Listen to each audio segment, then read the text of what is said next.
I'd like to talk a little bit about Eric Edwards.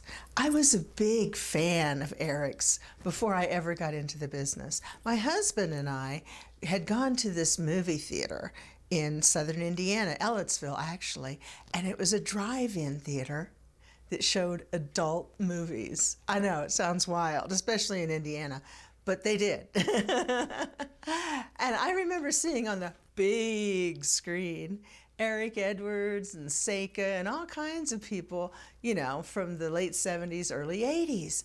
And I thought, wow, that's just amazing. You know, so I was a big fan of Eric's before I ever met him. Now, I worked with him in a movie called The Young Like It Hot, which is one of the ones I wrote. It was with Caribbean Films.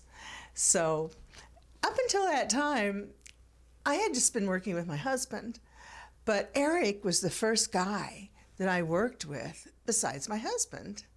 So, you know, when it came time to the scene, I was a big fan, so I was excited. I was really looking forward to this, and he did not let me down in any way. He was marvelous, really nice guy, very much down to earth. So as the years go by and time marches on, I had done a play out in Los Angeles, and I loved doing plays. I mean, did my first play as a musical when I was 9, and this was in community theater, Indianapolis Civic Theater in Indianapolis, Indiana. So it was great to get back to the boards, as we say, after having been away for so many years. And I loved doing theater. You know, I had done dinner theater, musicals, community theater, Actors Equity, that's the union for stage actors. So, you know, and now, of course, I got my SAG card. So all kinds of fun things that I've been able to do in my life, for which I am extraordinarily thankful, and being able to work with Eric Edwards is one of them. When I was doing the play out in LA, I ran into Eric again. Eric and I got to talking, and he lived in this beautiful place up in the mountains and invited me to come up.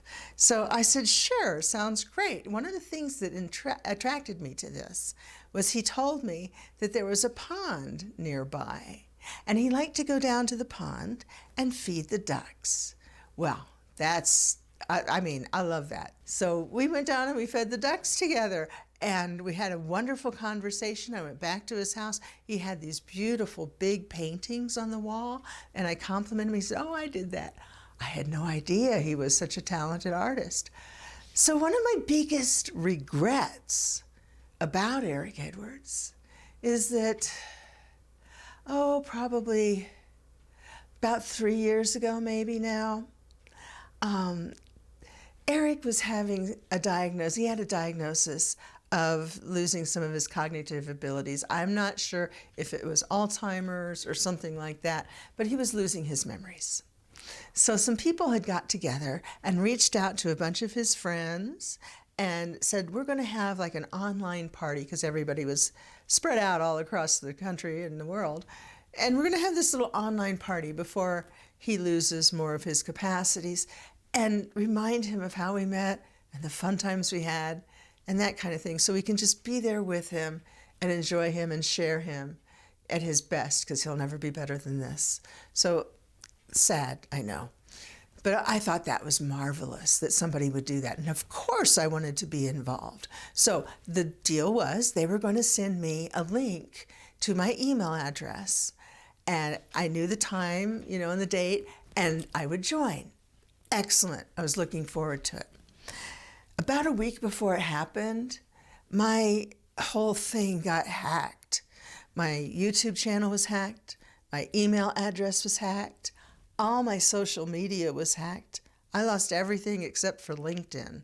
I had to start over on all my accounts, including this channel. This is my second YouTube channel. This is my newer YouTube channel.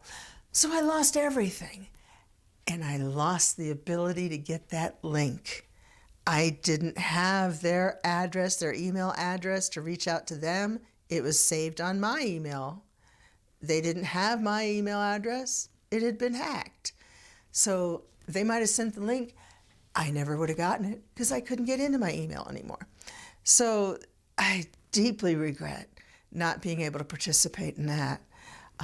That really broke my heart. But Eric is one of the good ones.